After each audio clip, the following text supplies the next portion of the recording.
Hopefully y'all can hear me. I don't know. Okay, I think y'all can hear me now. Should be able to hear me now.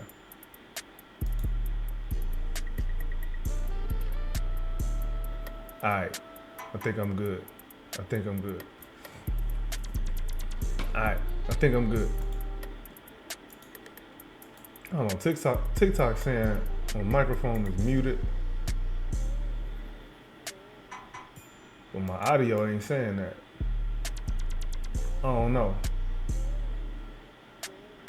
But anyway, man, let's go on and get into it, man. Cause yeah, let's go ahead and get into it. If it ain't recording, screw it. It ain't recording. I'll just re-record it or something. But anyway, yeah, man. Fred VanVleet tore his ACL, unfortunately.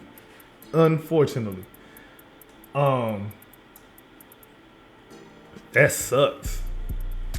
Absolutely sucks. That is not a good thing for him. And it's a really bad thing for the Rockets in the short term, in the near term, small picture. Small picture, Rockets got some work to do as far as figuring out what they want to do with their point guard position. All right. What's good with it, Robert? Let me know if you can hear me. Because if you can't hear me, I figure that out. But I think you can hear me. But anyway, yeah, man, Rockets gonna be without Fred VanVleet for the whole season, man. Torn ACL, I think something about mini camp and whatever. I think they was working out or whatever. He ended up tearing his ACL. That sucks, obviously. Obviously, that sucks. But that doesn't mean that this comes without opportunities. I think there's a lot of opportunities available now for the Rockets. Y'all know, anybody that's follow me on Twitter or on YouTube, Rockets Propaganda on YouTube.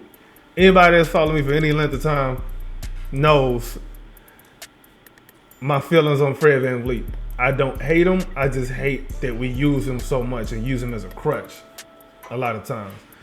A lot of the reps that he uses, a lot of the reps that he's gotten, I feel like could have been better used to prepare the team to not need him so much.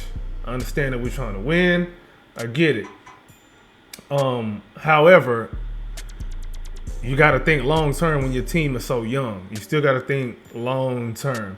And I don't think somebody like the guys who I think are probably are gonna be thrust into that spot now. I'm not sure that they've been actually prepared properly to actually deal with what is ahead for them. You know what I mean? So this is what I'm saying. So there's opportunities, not just for probably the obvious guys, Amen Thompson and Reed Shepherd. Those guys are obvious. There's also going to be opportunities for Alperen Sengun to show some. Opportunity for Jabari Smith Jr. to show some. Hopefully nobody think I'm just talking about point guard play, because it's not. It ain't just about point guard play and playmaking and ball handling and all of that. It ain't just about that with me. It's big picture. There's more opportunities available now. What are you gonna do with it? What are those opportunities? Do you create the opportunity that maybe coach may not see? How do you do that? There's an opportunity for Coach Udoka as well. Big opportunity for Coach Udoka. Big opportunity. For Coach Udoka, I would say one of the big things with Coach Udoka is gonna be, hey, now you ain't got your best friend out there running point guard for you and calling plays and slowing up the offense and keeping the offense broccoli. Now you can't just do that no more. Now you got to get creative. Now you got to think outside of your box. You know what I'm saying? Oh, and share the live. Share this live with your people. Everybody that's coming in. And you coming in, let me know if you can hear me. If you can't hear me, let me know. But yeah, Coach Udoka got a big opportunity now to find, ways to generate offense that is not so Fred VanVleet heavy. As much as we do have Kevin Durant now, Kevin Durant ain't come here to play point guard. Kevin Durant came here to maybe get another championship, get some buckets, play a little defense, you know what I'm saying, and see his twilight through in Houston. At least that's the speculation. So he ain't come here to play point guard, but Kevin Durant also has opportunities. We're gonna start with him. One of the opportunities Kevin Durant has is to show that he can lead a team of young players. He can do that. That's gonna be the opportunity that he has. Not that it necessarily matters too much to his legacy, because Kevin Durant is Kevin Durant. I mean, he a Hall of Famer regardless, but it'll be nice. It'll be a nice thing to see him be able to, lead the charge of young guys. You know what I'm saying? Make them better. Make them, get outside of their comfort zone and do something special in Houston. It's an opportunity for him without having to lean on the floor general like Fred VanVleet. Yes, Kevin Durant is a good playmaker. He can pass a little bit, not just a little bit. He's a good playmaker. Now, would you have him out there, running the offense time after time after time after time? I don't think so. I don't think that's a good idea. So that's Kevin Durant's opportunity. Another player I think has big time opportunity here is Alperen Sengun. Yes, we see what he's been doing in Eurobasket. We've been seeing that. It looked beautiful. It looked hot. You know what I'm saying? It looked good. Now, his opportunity is, can he roll some of that on over to the NBA? Can he roll some of that over? Can he take charge of the offense? Can he, this lazy comparison with Jokic, can he be a little bit of that Jokic? And, you know what I'm saying, get these guys in the right spots and be a playmaking center. He's gonna be afforded that opportunity, I can imagine. I would hope. There's no reason for him not to be. There's no reason for him not to be at all. Is Ime Udoka going to be able to trust him, for most of the game, to run the offense through him, let him direct traffic the same way he was doing in Eurobasket? I'm not saying play exactly the same way, because the rules are different, the play style is different. So obviously it's not going to be the exact same, but there's some elements to that Sengun can benefit from in the NBA if Ime Udoka take the shackles off, man. Ime got to take the shackles off of Alperen Sengun. A lot of people said, this is the Alperen Sengun haters. A lot of people say, Alperen Sengun is a Fred VanVleet pick and roll merch. All right, he a pick and roll merchant. He has the opportunity to prove that wrong. He got the opportunity to prove that narrative all the way wrong. All right, next person I think got another opportunity here is, I'm gonna say Jabari Smith is one of the guys I think is gonna have more of an opportunity with one less player to run the offense like that, like in Fred VanVleet. I don't know if Jabari starts. I don't know if he gets. I don't know what the minutes he's gonna get, because it sounded like they didn't even want him to start this coming season. But that's a story for another day. Is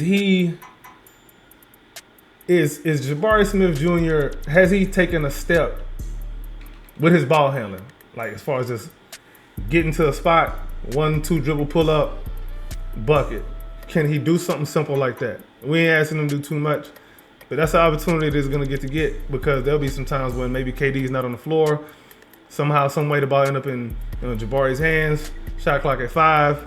Can you make something happen real quick? That's all we asking. Nobody asking him to go out there and, dunk on Giannis. Nobody asking him to do all that. Just make a simple play, or just make a simple pass. Nobody asking him to do too much.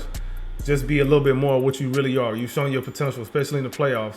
We've seen him, step up when other guys are out. We've seen him do that before. So he got a good opportunity here. And then he going into year 4. He just got his contract at, 5? Was it 5 years? Something like $24 million a year, something like that. I might be off. But there's that. And then there's also Other player that I think got a whole hell of a lot more opportunity is Reed Shepard. Obviously he is supposed to be the future point guard. I think. I don't know. He's supposed to be a future guard for the Rockets. Sharpshooter, playmaker, can run a pick and roll, make some heady defensive plays a la Fred VanVleet, which is one of his player comps that I did not like. I didn't think it was a good player comp at all. Can Reed Shepard get guys in their spots on offense? Can he run an offense a little bit? Can he run a second unit, you know what I'm saying, comfortably? Can he handle being pressured by defense? Can he handle a trap? These are the things that he has an opportunity to show this coming season. Can he pick up a little bit of a scoring load a little bit? We're going to see. Can he improve on his confidence and shooting the three and shooting it all? We will see. That's the opportunity that he has. Amen Thompson, probably one of the most obvious guys who's going to have an opportunity here. I mean, I don't see no other way around it unless we make some kind of a deal somehow, some way for a starting point guard. I don't know how that'll work. But I think Amen Thompson right now, I think we can all comfortably just pencil him in as the starting point guard for the 2025-2026 season. I don't see why not. Personally. So, Amen Thompson he's gotten a whole lot of respect from NBA fans, from NBA talking heads, pundits, media, other fan bases, other commentators from other fan bases. He seems pretty universally, I ain't gonna say beloved, but it's pretty common to hear Amen Thompson hype, and a lot of people be super high on him, justifiably so. They do see the potential. We saw some of it there in the playoffs too. But the opportunity is there now for him to show that he is what they think he is, that he is what we think he is as a fan base. The same goes for Alperen Sengun. Him and Alperen Sengun in particular. I'm going to take those two in particular. Alperen Sengun and Reed Shepard and Amen Thompson are two guys that pretty much around the league are two guys that a lot of people love, a lot of people are high on, and if they are who we think they are, then the Fred VanVleet injury is not going to hurt us as much as we think right now initially. If Alperen Sengun and Amen Thompson, let me start with Amen Thompson. Amen Thompson is going into year 3. In year 3, I'm not going by any metric, but in year 3, to me, I believe the player should be able to show 75% of his potential. I don't think we've seen 50% of it right now. But he had a really good season last year. There were times when he, handled the ball a little bit, but I don't think it was enough. I don't think he got enough opportunities to actually run the offense without Jalen or Fred on the floor. I don't think he had enough opportunity to do that. Now he's going to be thrust into that spot. So we're going to see if he is what we think he is. Then for Alperen Sengun, he made the All-Star team last year. We're going to see if he can make an All-NBA leap. If he's who we think he is, this shouldn't be... I know he's got steep competition, don't get me wrong. The competition is steep. It is. However, if he is who we think he is, at worst, if he's snubbed for that third All-NBA spot, I think they do the All-NBA different. If he's snubbed for an All-NBA spot, however they're doing it, there should be uproar if he shows who we think he is. Alperen Sengun, I'm not even talking about like numbers or nothing. I'm just talking about impact. Alperen Sengun should be a guy where now at this point we're like, man, we got to make sure we feeding the beef. Amen Thompson has to be a guy where it's like, man, this guy's so special. I don't know what we would do if we didn't have him. For a guy like Jabari, we saw his impact when he wasn't there last season. The defense fell off a cliff when he was gone. for Reed Shepherd this season, it needs to be, man, how can we find more ways to get him the ball? How can we find more ways to get him minutes? How can we find more ways to free him up and give him more opportunities than we're giving him? We're not even giving him enough opportunities. That should be the argument when it comes to Reed Shepherd. For Ime Udoka, he's got to show that he's the coach that we think he is. If he's so great of a coach, what are you without your right hand? When you're forced to coach left-handed now without your favorite player on the team, without your teacher's pet, I hate to put it like that, but the way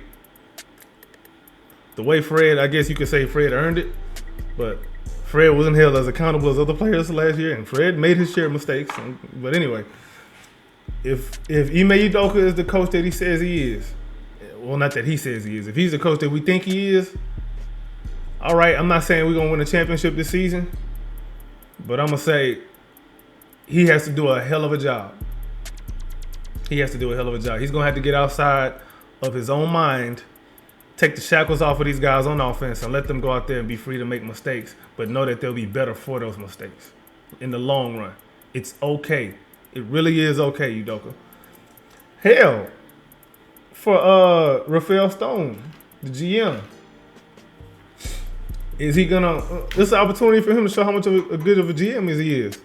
If he's that great of a GM, if the going gets a little good, does he decide he want to be impatient and sell high and go and get another guy, a veteran, to try to plug that point guard spot?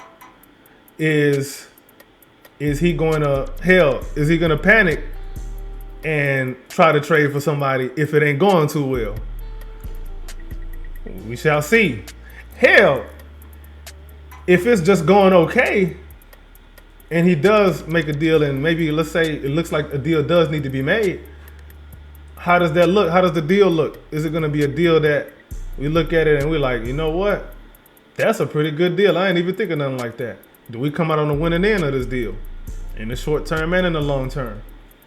But it's a lot of guys out there on the roster, on the team, in the organization where questions will be answered. Hell, I'm a Fred critic, but I'm not a guy who ever said that I wanted him to be traded. I just thought he'd be used less. For the Fred critics, this is an opportunity to see how wrong or right you are. Or was Fred VanVleet, know what I'm saying, holding guys back offensively, not playing faster and playing slow and being too basic on offense, and calling basic plays, if you even calling any plays at all.